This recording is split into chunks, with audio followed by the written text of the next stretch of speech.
Welcome back to the latest episode of The Black Table on the Black Star Network. I'm your host, Greg Carr, and every week we take deeper dives into topics and subjects of particular importance to Black communities, global Black communities, in fact. And today, there's no more appropriate way to label the conversation we're about to have today than a global conversation about Blackness, about modernity, about the birth of the modern world. And the brother that we have invited, who has graciously accepted our invitation to come to the Black Table, is none other than Howard French. Professor French has been a professor at Columbia University Graduate School of Journalism since 2008. He began his teaching career at the University of Abidjan in Cote d'Ivoire in the early 1980s. And many of you probably know his work as a journalist. Had a long career as a journalist writing about Africa for the Washington Post, Africa News, The Economist, other publications. I came in contact with his work, when he was writing for the New York Times. He was a foreign correspondent and senior writer. He's reported from all over the world: Central America, the Caribbean, Africa, West and Central Africa, China, Japan. He's been twice nominated for the Pulitzer Prize. And of his several books that certainly have impacted me and a number of folks who a lot of students I've had over the years, Everything Under the Heavens, How the Past Helps Shape China's Push for Global Power, Africa, China's Second Continent. It is his latest book we are here today to discuss. And this book, this remarkable book, Born in Blackness, I see it there, Africa, Africans and the Making of the Modern World, 1471 to the Second World War. One man, I don't know how he did it, but we all gonna find out together, is literally reinterpreting the history of the modern world over the last half millennia. So without any further ado, we're going to invite to the Black Table our brother, Professor Howard French. Welcome, Brother Howard. How are you, man? It's beautiful to be with you, Greg. That was a lovely introduction too, by the way. Hey, man, that's the absolute least we can do. When you work this hard, we have to honor that and elevate that. And so we're deeply grateful. We're deeply grateful. We want to jump right into it. This book, which with notes goes to 500 pages, and it is a beautiful book, beautifully written, beautifully crafted, and beautiful looking too. We talked about that a little bit before. I want to start at the end, in the afterward. As you talk about your family, you talk about your roots, you talk about your wife's roots in West Africa, Ghana, you talk about your family roots in Virginia. But there's something you say here that's going to, I think, allow us to ask you the question of how you conceive this book and what you hope to do with this book. You end the very last paragraph of the book. You say, as much as anything else, the story of my ancestors put me on the path to study the broader history of the Atlantic world contained within these covers, ending the invisibility of Africa in the construction of what we all know and experience as the modern lies at the heart of that struggle. Tell us, brother, this thing captured your imagination. You spent years on it. What are you trying to accomplish with this book? Well, to begin with, the book starts in my childhood, if you wish. I grew up in Washington, D.C. for the first half of my youth, but my ancestral roots on my mother's side of the family are in Virginia, in central Virginia. And the story as we know it dates to the period of Thomas Jefferson, where a political ally of Jefferson, later the governor of Virginia, a man named James Barber, fathered a child with a woman he owned. And that woman is my ancestor, my grandmother's grandmother. And I tell her story in this book. We have the bill of sale for that person. We have a photograph. You know that. You write about that. You said, no, this is not speculation, huh, Hal? That's right. We retrieved it from a Virginia courthouse. We have a photograph of the daughter that she gave birth to as a result of that coupling with her master. And so this has been part of my family's education or my family education and conversation since childhood. We spent summers as I was growing up on that land, leaving the city to come to the Virginia heartland and return to our roots in that sense. And then, you mentioned my wife, and this is the other big part of the story. I married a woman whose family is from Ghana, and specifically from a part of Ghana in the west of that country that has played an incredibly important but unrecognized role in the birth of modernity. Unrecognized is too weak, cut out of the story of the birth of modernity. This is the place where Europeans first succeeded in a decades-long search to connect with the wealth in gold that emanates from West Africa in the 15th century. They worked for decades to find where is all the gold coming from in Africa. And in 1471, a year that is mentioned in the title of my book, Yeah. they arrive at a place they come to call El Mina, which means the mine. And that's just a few miles from where my wife is from. And so in that sense, this has also been a family conversation for me from a very early age. And I've been married a long time now, and so I've been ruminating about all of these things. And I've also been, as you alluded to, in terms of my career, traveling a lot. I've worked all over the Atlantic Basin. I'm from the United States, of course, the American South in specific. I've worked in the Caribbean, Central America, Northern South America, meaning Colombia, Venezuela, etc., West and Central Africa, and I have never lived in Europe, but I speak European languages, several of them. And we all are steeped in European history, whether we like it or not. This is part of the standard way we are brought up, right? And so this was the stew out of which came this book, trying to make sense of where we, not just me, there is a bit of biography here. It's a small piece, it's a small note or set of notes in the book, but where we all came from. And that means the white people too. All of us came out of this cauldron whose base ingredient, whose most important foundation was Africa and Africans. But you start, it's fascinating how, because of course, and as folks who get this book and read it, and hoping everybody listening to us will do that, of course, and share. You traveled to many of these places that you write about, and in many of the chapters you open with your passage there. And when you said Europeans, I think, we typically think of Europeans, Africans, Asians. Those labels kind of become proxies for how we think we reduce dissimilarities between people.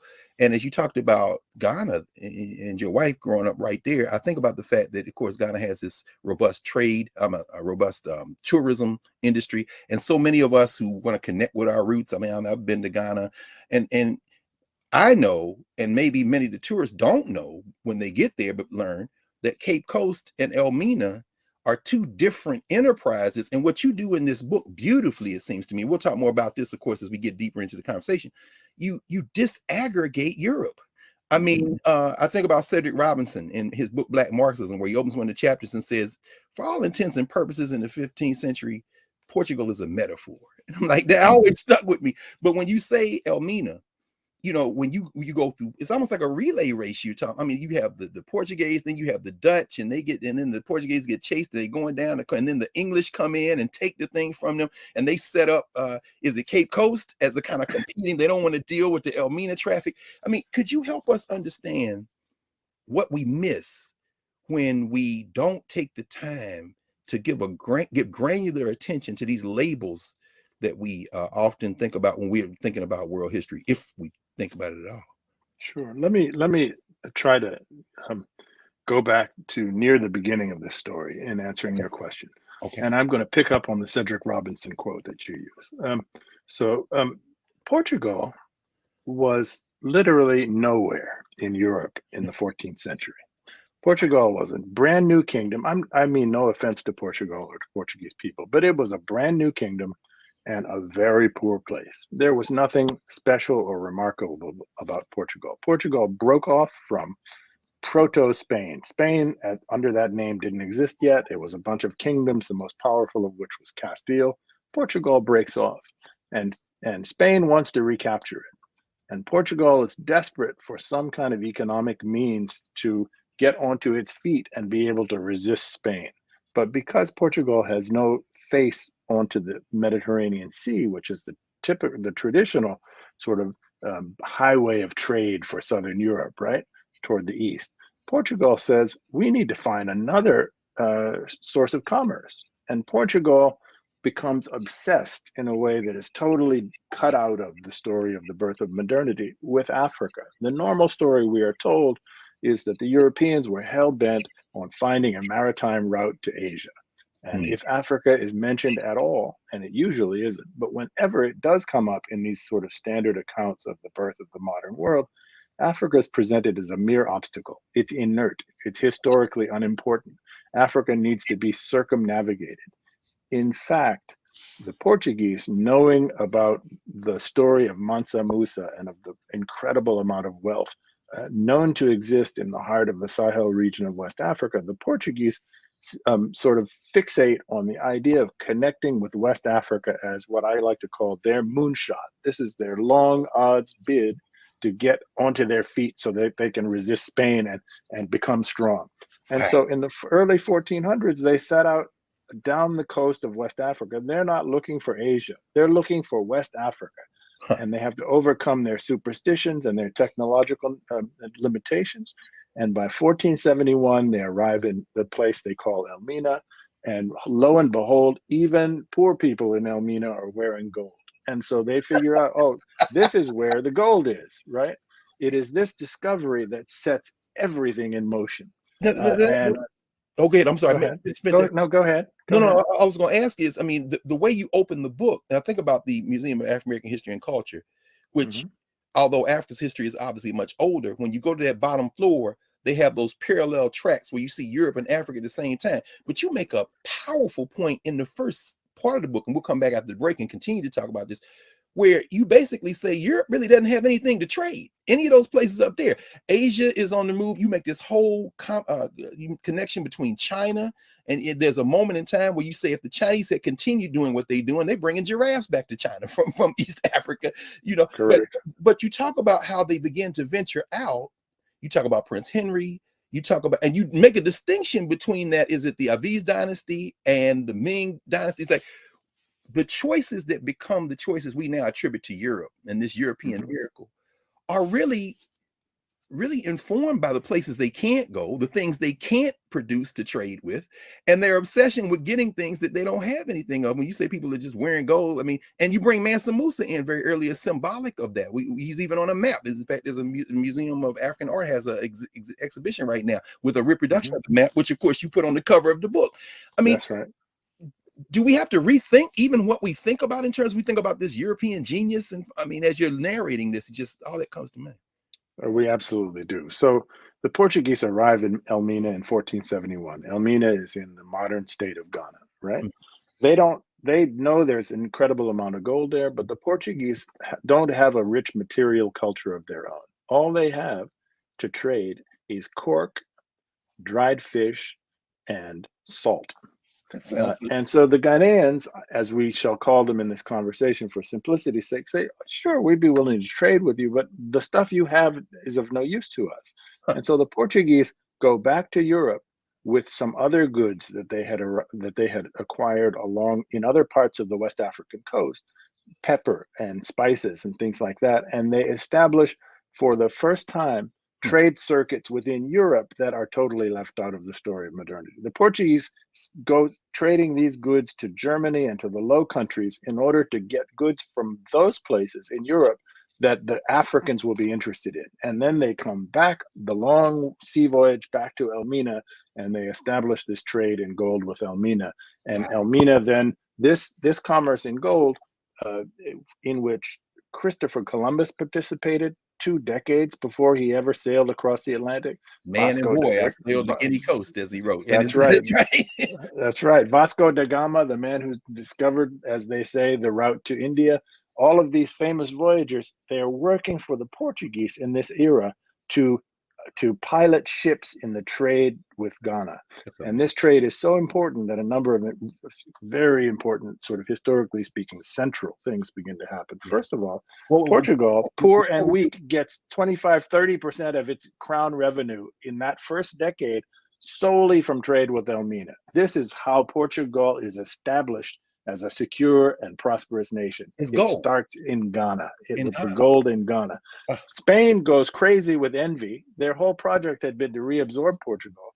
They send a fleet to the coast of West Africa to try to capture this trade and to defeat the Portuguese. The Portuguese had intelligence about this, and therefore, even though they were far outnumbered, they ambushed the Spanish and were able to scare them off. And so the Portuguese then build this giant fort on the coast of West Africa, the very first European fortified construction anywhere in the tropics. In 1482. This is the slave trading center, as it is known today, that's near Cape Coast. In Okay. fact, even as most Ghanaians don't know, this is not really about slavery at all yet. This No, is not about a yet. trade in gold. That's right. Well, The let me spa- let me let me interrupt you. one Oh, last go thing, ahead, Greg. make that last point, and then we're gonna come back after the break. I don't want to break your Okay, momentum, though. Yes, no please. problem. So the Spanish, so the envy is such an important part of this story from Yes, beginning to end, meaning all the way to the Second World War. So yes. the Spanish, crazy about the success of the Portuguese, say, we better start funding we couldn't beat the Portuguese in West Africa. We better start funding voyages of exploration of our own. Christopher Columbus had already tried to get the Spanish to finance a bid to cross the Atlantic. They had laughed at him. Hmm. Now, knowing that the Portuguese had such success in West Africa, the Spanish said, let's give some money to Columbus and see what he can come up with. If there's so much gold in the tropics, let's let Columbus see if he can get some gold for us. This is the start of it all. It's Wow. not, let's sail to the Indies, let's sail to China, let's do this or that. It's all about the prosperity that stemmed from connecting with West Africa. Excellent. This is a good place. This is a good place for us, Paul. Thank you, Prof. That really does lay the foundation. We are going to take a break, and when we come back, we are going to continue with Howard French, his book "Born in Blackness." What we've just heard is basically covers much of the first part of a 5-part book, of a book of nearly 500 pages, which lays this out in great detail. So, back in a moment at the Black Table.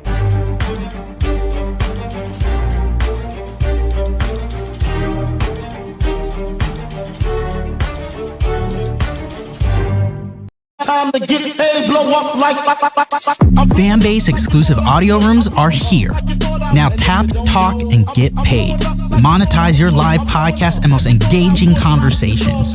You can now create exclusive audio chat rooms only for your subscribers and biggest fans. And as a user, subscribe, listen, and talk to your favorite creators. Now tap, talk, and get paid.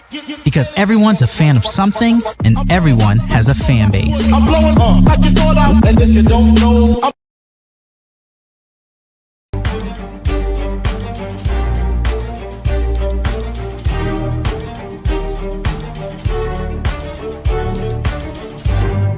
We're back. The Black Table. Greg Carr, joined today by Professor Howard W. French, Columbia University, journalist, scholar, and we're talking about his latest book, Born in Blackness. When we left, Prof, you were leading us right to the lip of the gold rush that opened up Europe, that created Europe in many ways. And around chapters 5 and 6 of part 1, you talk about these accounts and how they began to come out of Europe. And when you're talking about the attitude toward Black folk, you're very careful also to talk about the Black folk who they encounter, these Portuguese. I mean, ultimately it'll be the Asantes and others, but you also help us rethink what we know, and for most of us perhaps introduce what we didn't know about who those Africans are who encountered the Portuguese. Could you talk about that a little bit in terms of the folk who are there that the Portuguese encountered? Sure. So early in the 15th century, meaning in the 1420s and 30s, as the Portuguese begin this moonshot, as I've described it, desperate to discover the source of gold in West Africa, they set sail down the coast of West Africa. They first arrive at what is present day Mauritania, then Senegal, and then further and further on and on. Right. In the beginning, the Portuguese are not finding gold. This is what they're looking for. And because Portugal is such a weak kingdom, they need to figure out some financial means to sustain these efforts. This is all being done under the aegis of the man whose name you mentioned earlier, Henry the Navigator, who was a crown prince of Portugal. So the first thing that they settle upon is to acquire human beings for sale into Europe. This is before the discovery of the New World, right? And so they start capturing through coastal raids, small numbers initially, small numbers of sort of isolated people who they surprise wandering along the near coast, right? In ambushes, and the Portuguese discover in taking these people back to Europe, specifically to Lisbon and to Seville in Spain, they could sell human beings for a huge profit. My God. And this is because Portugal and that part of Europe are just emerging from the Black Death, the period of the plague in which more than a third of the population had died. And so manpower is in desperately short supply. And so they're capturing these poor individuals, and they're focusing on areas of the coast that are not heavily defended. And that's because European technology was not, in fact, much superior, if at all superior, to West African technology. The one thing the Europeans had that the West Africans did not have is tall-masted sea vessels. Otherwise, the military means of the Europeans and the West Africans was in rough parity. And so they're looking for places that are undefended, where there are not strong kingdoms, to capture people. Eventually, add to folks who are listening, you do make the point, however, that it wasn't that there wasn't an African capacity to even develop maritime technology. You do linger for a moment on the myth, maybe some people have talked about, or perhaps myth, you say, well, we don't know, about the expeditions in Mali that they tried to do some shipbuilding, and perhaps they took gold and tried to get into the ocean, into the Atlantic Ocean. Oh, I believe firmly in that in the early 1300s, and so this is almost 200 years before Columbus, West Africans in the Kingdom of Mali had a vision of the world being round, and out of geopolitical strategy, they conceived of a bid to cross the ocean to discover what lands lay on the far side of what we call the Atlantic, in order to establish a trade in their gold. They were the gold superpower, and they were trying to cut out the middlemen of North Africa, who were taking a big cut of their profit in trade in gold with Europe, and say, let's discover some other lands. We've figured out the world is round. Let's cross the ocean. They did not have tall-masted ships, but they had sophisticated understandings of the ocean and of its currents and things like that. Okay. I don't think we have any evidence that necessarily that they arrived in the Americas, nor that they didn't arrive in the Americas. It's simply an unknown. But the idea of this conception of theirs, and of two bids, in fact, to try to cross the ocean, is pretty well established. We have very good reason to believe in this. That's interesting. The guy, and these scholars we both know, Ivan Van Sertima, in his book "They Came Before Columbus," kind of takes that conjecture and tries to extend it. And of course, I guess it's kind of interesting because, as you were talking before we came on, your previous publisher, Random House, actually published that book, and the acquisitions editor was Toni Morrison, who you start with her quote at the beginning. It's just there you go. But I didn't mean to interrupt you. In chapters 9 and 10, man, that chapter, Wealth and Peoples and Things, because we often hear this, Black people sold Black people into slavery, but you do an excellent job of helping us understand that if you're West African, for example, I think you use the Akan, for example, then you go to Benin.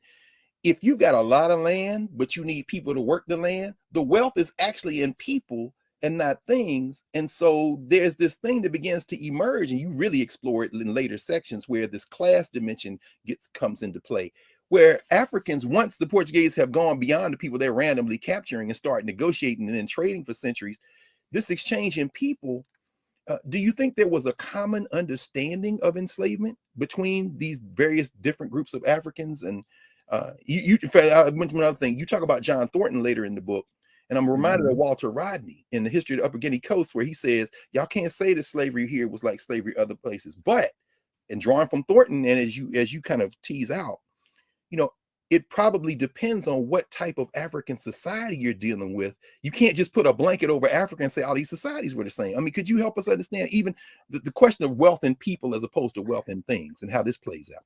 These are such vital questions.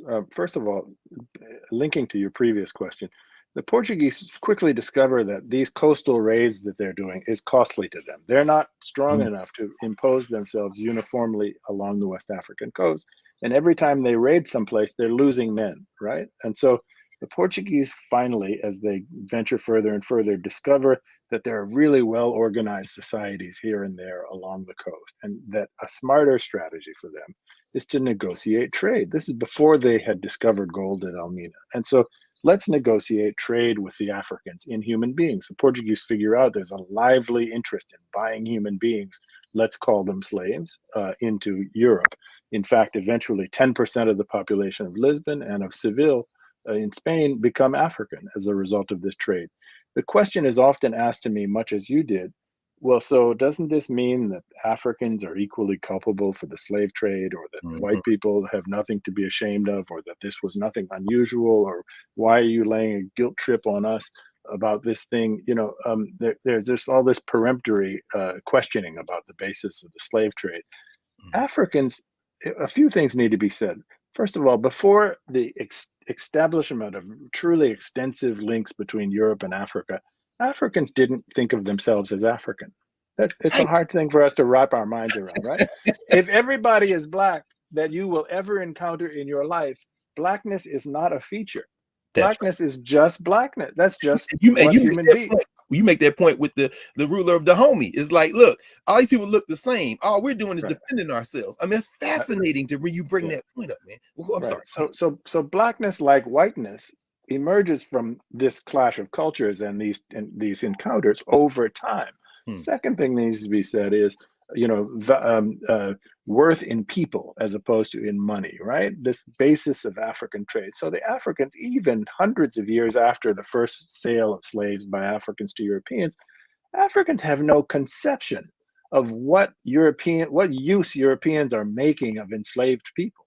Wow. Because Africans themselves do not use enslaved people that way. Africans throughout Africa worked to assimilate captured people who had been defeated in warfare, and into the victorious society, because the supreme value of any ruler was increasing the population. And so keeping them marginalized or as a subject class or something like that, or rank exploitation, made no sense in that cultural context. And so the Africans selling people to the Europeans not only have no conception of chattel slavery and of plantations, and I want to deconstruct this word plantations. Plantations, we need to get away from using this term. Plantations are prison industrial labor camps. They are nothing less than that, right? Plantation is far too elegant for what we're talking about. Yes, sir. In Africans fact, let me pause you there for a second. We just took this is going to be a shorter segment. We're going to take a quick break.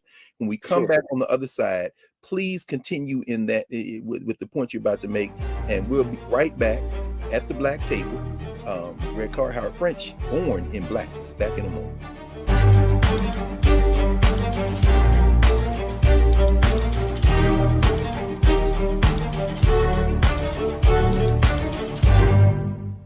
Time to get paid, blow up like. Fanbase exclusive audio rooms are here. Now tap, talk, and get paid. Monetize your live podcast and most engaging conversations. You can now create exclusive audio chat rooms only for your subscribers and biggest fans. And as a user, subscribe, listen, and talk to your favorite creators. Now tap, talk, and get paid. Because everyone's a fan of something, and everyone has a fan base. I'm blowing up like you thought out, and if you don't know, I'm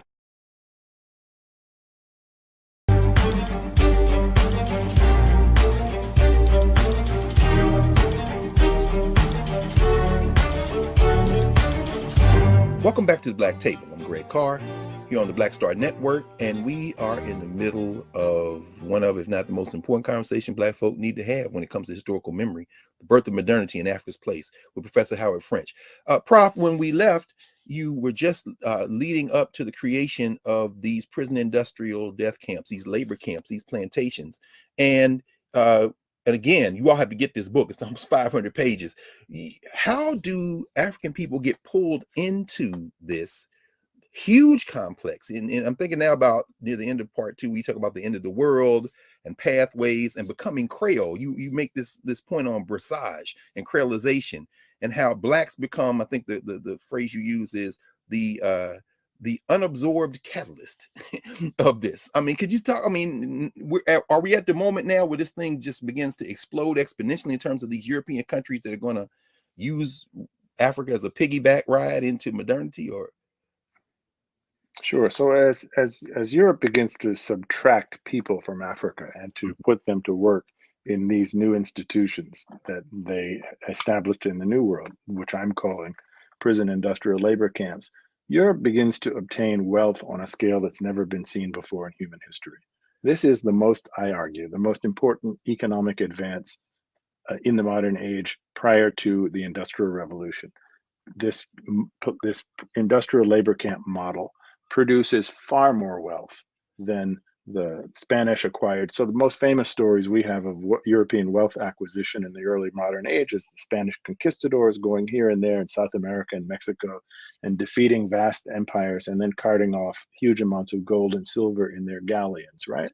Hmm. We are not told how much more wealth, in fact, Europeans obtained in this era from prison industrial labor camps, growing especially sugar. First in Sao Tome, where this model is invented, Sao Tome just off of equatorial Africa. Then it transits in early 1500s, the Atlantic, and is established in Brazil. And then in 1630, it sets up shop in Barbados under the English, and then into the French Caribbean, Martinique and Guadeloupe, and finally Haiti, which is the richest, it's not called Haiti yet, it's called Saint-Domingue, but French controlled and the richest colony in the history of the world. This is a cycle. In each of these places, each of these individual places, take Barbados, 1/3 the size of the city of Los Angeles. The exploitation of hundreds of thousands of Africans creates far more worth in that tiny little place than all of the gold and silver that the Spanish carted off, right? Can I And ask so you? you're asking, yes. No, I was going to ask you. In part 3, you got a chapter. I think it's chapter 20. Capitalism's big jolt. And I don't Correct. think people understand the impact of sugar and then the triggering of caffeine and then cocoa. I mean, Mhm. you know, I often tell students this is almost like the international drug trade starts with Europe. But when you talk about Barbados, and we will have to have you back because in terms of contemporary politics, I would love to Mhm. hear what you think about somebody like Mia Moore Motley in Barbados breaking away from the crown. Barbados, that little place, Mhm. because they have this proxy war. So could you talk a little bit about how these commodities literally created the political economy of these European nation states? Sure. So Barbados is, in fact, the beginning of the British Empire. Britain was a bit player in this story prior to the Barbados.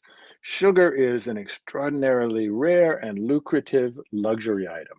And so the English had watched the Portuguese make an incredible fortune in Brazil, and they said, we got to do this too. And they capture Barbados, which had the Spanish controlled most of the Caribbean, but they had focused on the big islands, Cuba, Hispaniola, and Jamaica, which they originally controlled.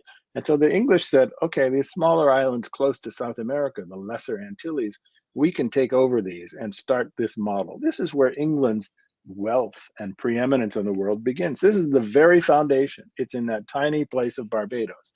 And it begins with sugar and the extraordinary profits that are made from sugar. And it's not just an economic story of incredible wealth extracted from African labor in a little tiny postage stamp sized place like Barbados, but it changes English society in fundamental ways that your question alludes to. Hmm. So, sugar and coffee become commercially available for the first time. In 1650, a coffee shop is opened in the city of Oxford in England. Right away, it spreads to London. English people become addicted to sweet coffee. Some entrepreneur gets the idea that if you have a captive audience sitting in what we'll now call a cafe or a coffee shop Yes, drinking a sir. stimulant, they like to discuss the affairs of the moment, the affairs of the day. Let's sell them a broadsheet with the news. This is the birth of newspapers, Come on, and man. it is out of the birth of newspapers, which is derived from all of this extracted African labor, that English democracy takes its seat. Citizens begin to feel for the first time, we have a right to know what's happening in our country. This So is a citizen's right, the and we are going to be part of the debate. All of this flows from expropriated labor.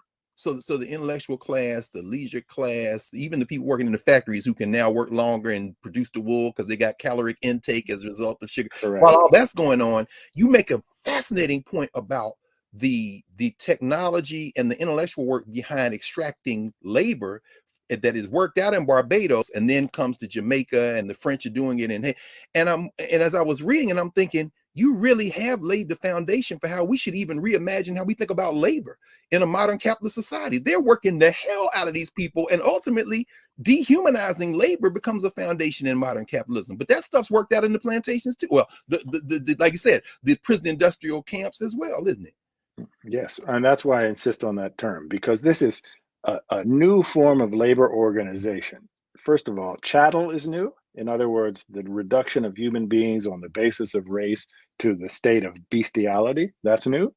And then secondly, the division of labor, the tight, nearly militarized supervision of workers, the extraction of productivity through corporal punishment, the specialization of Africans who are broken down into teams and held accountable for their production and punished if they fall short in their productivity and trained in specialized tasks. All of these things, which we think of, most of which we think of as part of industrialization, all take place in these prison industrial labor camps. And so we typically, typically think that's what we learned. Right. We think industrialization starts in England with textile factories, and this is a matter of ingenuity, right? This is Europeans. They come up with a bright idea. Aren't they clever, right? This actually happens in the skin of Black people. 150 years before there's anything happening with textiles in England. So let me ask you, man, this is fascinating. The English, as you say, they're not even players in this. Now I remember as a child, forget the ambush the Portuguese have on the Spanish. The only thing we learned about the Spanish, if we learned anything, was the Spanish Armada and their defeat by the English, because England is narrating this thing as their great breakout. But you make a point, you sustain an argument that the Dutch, actually the Netherlands, had the plan for this global thing. They couldn't bring it off, and it's almost like the English pick up their notes and execute the plan that the Dutch had. How did the Dutch play in this? Well, so the Dutch have always been a small maritime nation, no natural resources, fragile land subject to flooding, and so they've always been outward looking, right? And the Dutch were in the early modern era, they were the subjects of the Spanish, and the Spanish were Catholic, of course. The Dutch were predominantly Protestant, and the Spanish were taxing the Dutch heavily. And so this is kind of the American story well before America was born, right? Taxation with no representation. There's a religious dimension. The Dutch got fed up and said, we're going to do our own thing. We're going to break away from you. But because the Dutch were such important elements in the Spanish commercial world, the Spanish fought back and tried to retain them. And so the Spanish, knowing how much money, the Dutch, knowing how much money the Spanish were deriving from Portugal, because in 1580, Spain and Portugal merged.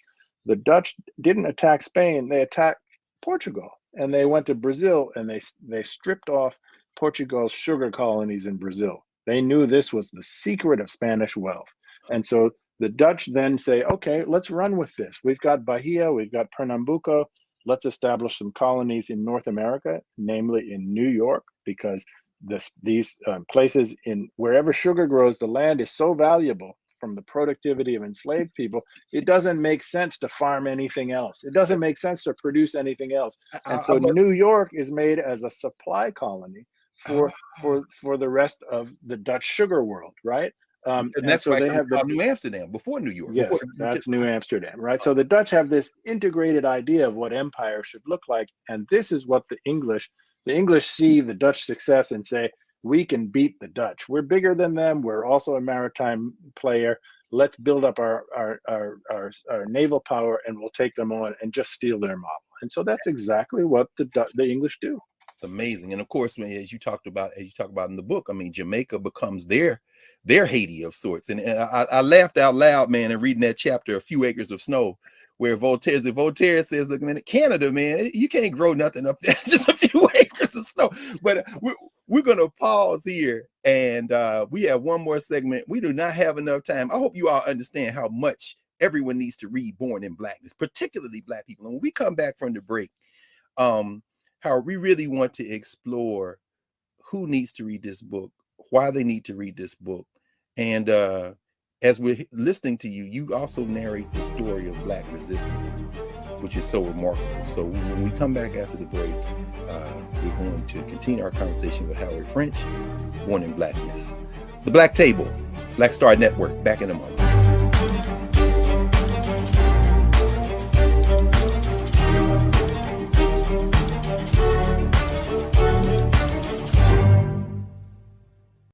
Time to get paid, blow up like Fanbase exclusive audio rooms are here. Now tap, talk, and get paid. Monetize your live podcast and most engaging conversations. You can now create exclusive audio chat rooms only for your subscribers and biggest fans. And as a user, subscribe, listen, and talk to your favorite creators. Now tap, talk, and get paid. Because everyone's a fan of something, and everyone has a fan base. I'm blowing up like you thought out, and if you don't know, I'm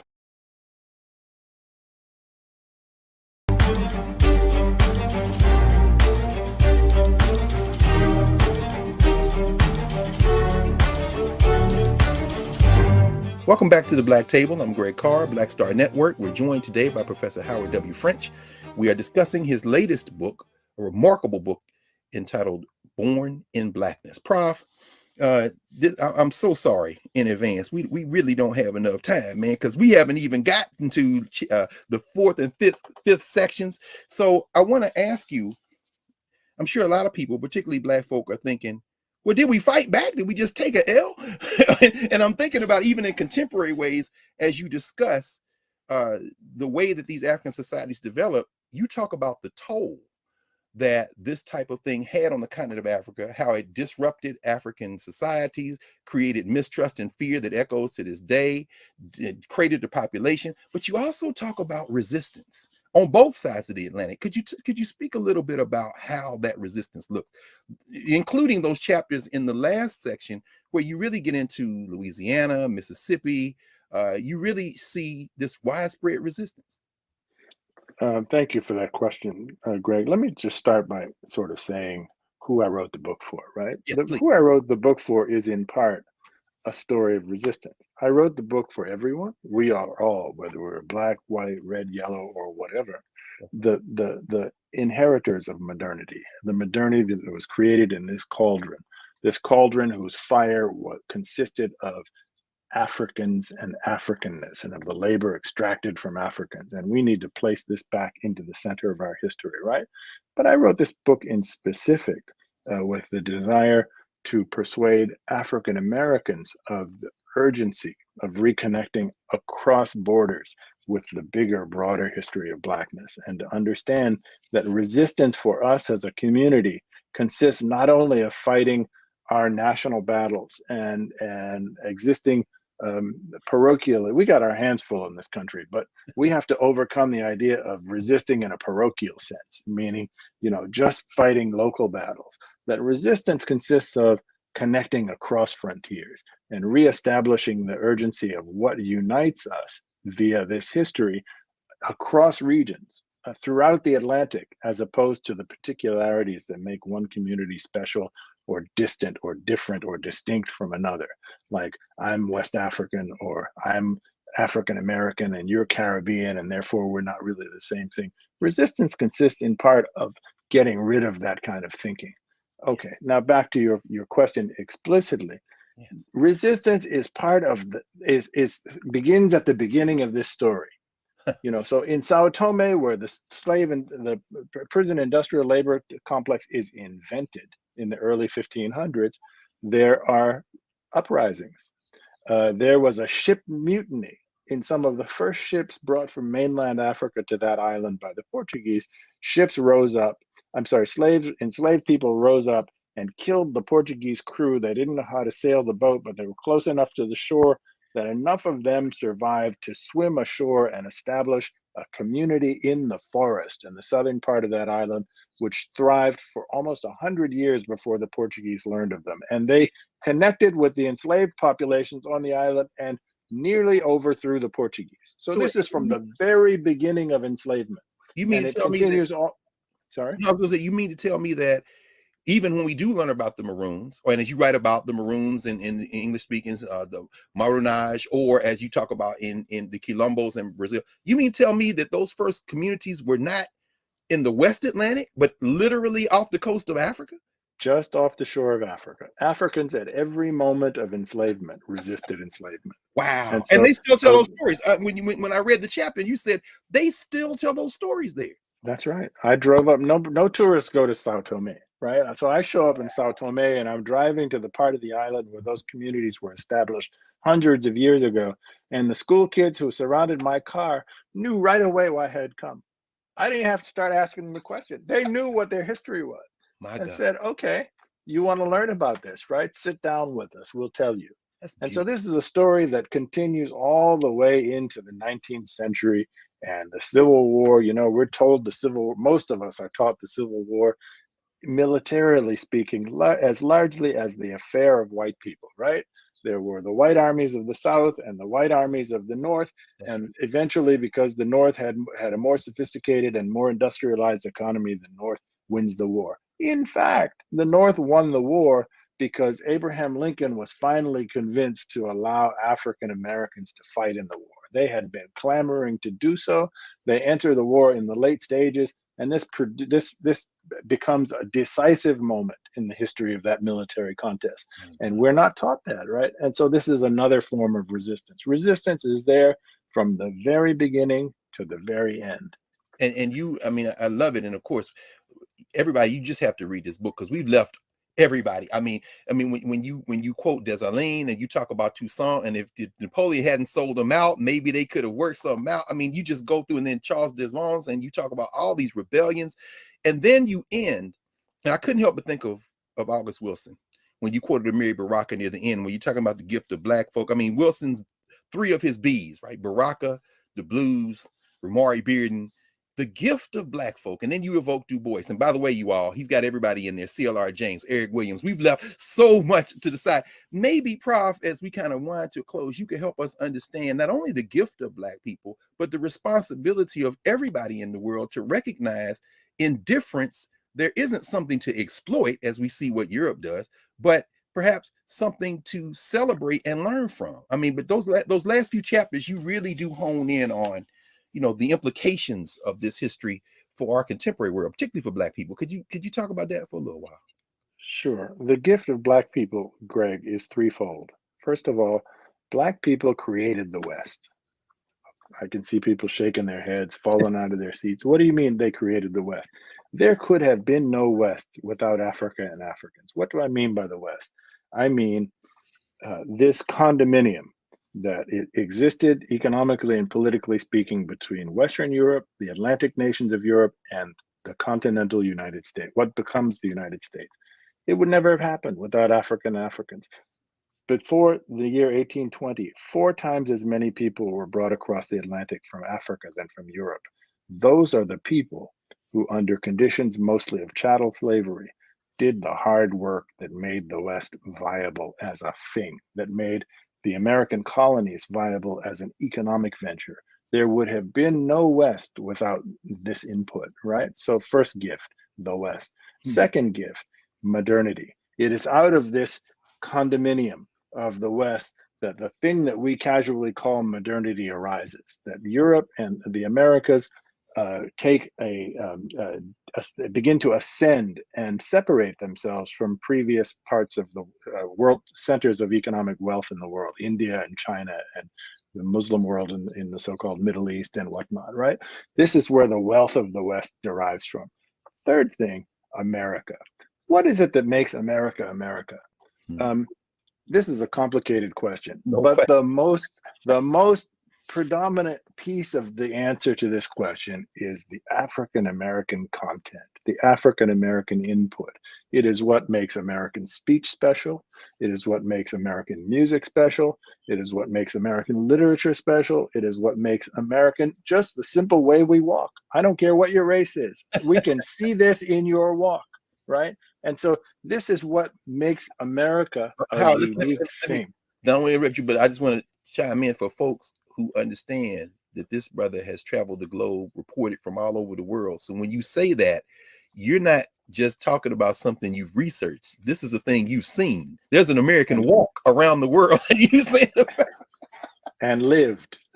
Wow. Right. Of course. Yes. I mean, of course, man, I can't. So anyway, I didn't mean to interrupt you. Please continue. Please continue. No. So just to recapitulate those things, these are big things, right? What is the gift of black folk? The gift of black folk is modernity, it's the West, and it is the American genius. All of these things come out of this encounter and this black foundation. Right. And so put it back where it belongs, right in the center of our conversation. And this, man, we're right at it now. I mean, as these national borders seem to dissolve, at least some of them, and the world shrinks and we face common threats like global warming. I'm thinking about Prime Minister Mia Moore, as I said, at the UN, talking about this.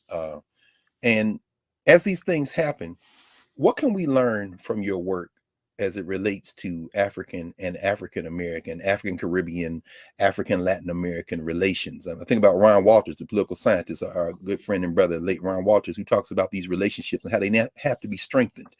You talk about the roots of Pan-Africanism in the resistance. I mean, what, you know, so, and even in West Africa, when you talk about Nzinga and trying to create some types of formations where she can bring people together, and she's not alone, of course, in this. What are some of the lessons we can learn from? So this has been this thing you've called Pan-Africanism is a struggle that has waxed and waned across the ages. The first instance of it, in my view, is on Sao Tome with the revolt that I described. Oh, wow. Okay, where people straight from Africa, meaning the swimmers off of that wrecked ship, combine with other enslaved people on plantations and plot to overthrow Portuguese rule. Those are people who speak different languages, brought from different parts of Africa, and they have identified their common fate of exploitation and said, we're not going to put up with this, right? What we need to learn is that as this thing has waxed and waned, we can't lose sight of the ball, right? So in the 1940s and 1950s and early 1960s in this country, this is recent memory, historically speaking. We were in a moment in this country where political elites among the African American population had Africa and the Caribbean at the forefront of their minds. These are people who, you know, Martin Luther King, Ralph Bunche, I could go on and on with many other names. Horace Mann, just to mention Americans, right? Had connections in Africa that supported Nkrumah in terms of Nkrumah's independence drive in the 1950s to become the first sub-Saharan African country to obtain independence from European colonialism. Nkrumah becomes independent. People of West African descent in Britain and people in the West Indies begin to describe themselves, symbolically speaking, to adopt the identity as we are all Ghanaians because we partake in the joy of the triumph of the Ghanaian drive for independence and for self-sustenance, right? Yes. This is the kind of spirit that we need to nourish among ourselves in order to assist each other across these divides and to take strength from each other's successes and to learn from each other's struggles and our failures and to plot our way forward more successfully. This is the Pan-African thing that I have said has waxed and waned. And comparatively speaking, when you think about what happened in the 50s and 60s, we're at a relatively low moment right now. That's Peoples true. are pretty much inwardly turned. Absolutely. What many of our listeners in this particular conversation need to understand right now is this. It's an important thing, right?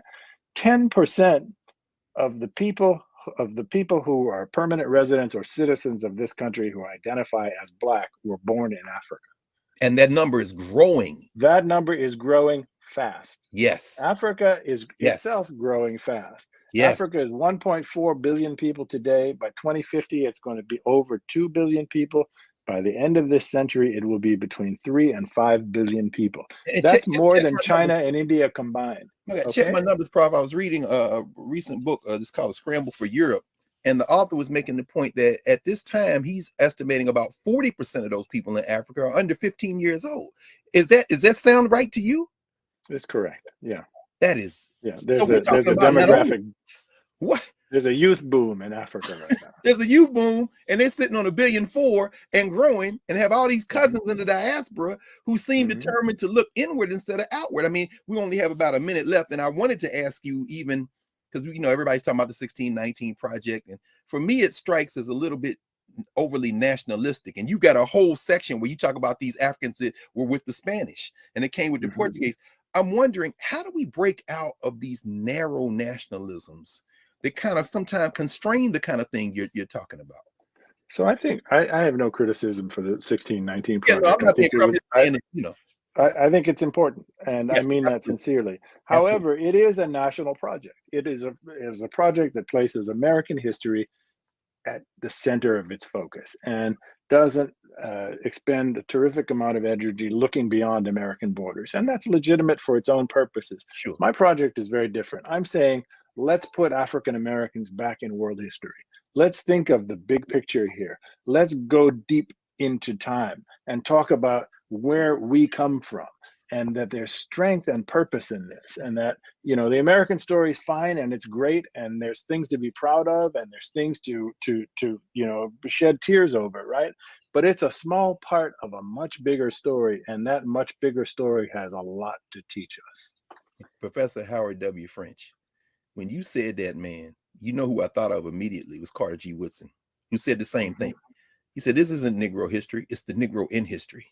And you've given us, you know, you've given us with this book, the latest. As I was reading it, I was thinking about journalists like Lerone Bennett with Before the Mayflower, folk who are writing to general audiences like There's a River, Vincent Harding, and those who have written many academic books and textbooks, which make many of these points. But you, not only as a scholar, but as a journalist, crafted a way to bring all those stories together, add your perspective, and put it in a place where, and as I told you in other contexts, some school children, there's a family where they were reading the book to their children, and the child said, I want to ask Professor French a question. So, I mean, that's the reader accessibility to this book. And we want to thank you for this work, brother. It's a real gift. And we intend to honor you by reading it and thinking and acting on what you've laid out for us. So thank you for joining me. I'm honored by your spirit, Brother Carr, and by the intelligence of your questions, and by the sort of deep and open kind of commitment that you have to these topics. And I welcome the audience. Don't be intimidated by 500 pages. I've written it for you. It reads from start to finish. We're people of the book, as you say, the point that they made when they deal with the Muslims. This is a book. I mean, the Bible is a lot longer than this, and so if you can carry the Bible, you can certainly get born in Blackness. So thank you, Professor French, Howard French, for joining us here at the Black Table, and we're looking very much forward to having you back soon so we can continue the conversation. It'll be my pleasure. Yes, sir. Yes, sir. Back in a moment.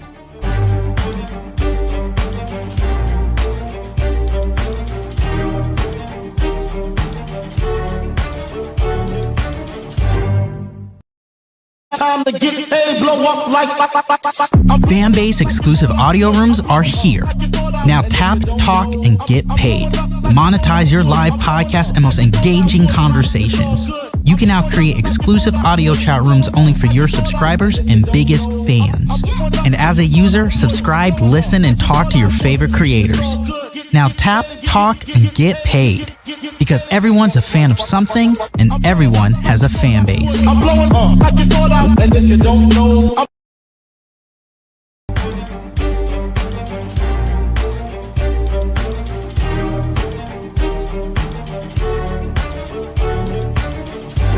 Welcome back to the Black Table, Red Carr, Black Star Network. We have been joined for the hour by Professor Howard W. French, discussing his book, Born in Blackness. And so we'll end today with a quote from one of Professor French's friends and comrades and colleagues, a man who is now an ancestor, the great Haitian scholar, word warrior, culture keeper, Michel Rolfe Trujillo. Trujillo wrote that history involves people in three distinct capacities. Number one, as occupants of structural positions or agents. Number two, as actors in constant interface with a context. And number three, as subjects, that is, as voices aware of their vocality. Peoples are the subjects of history the way workers are the subject of a strike. They define the very terms under which the situation can be described. Without knowing who we are in time and space, we often become people who are acted upon instead of people who act.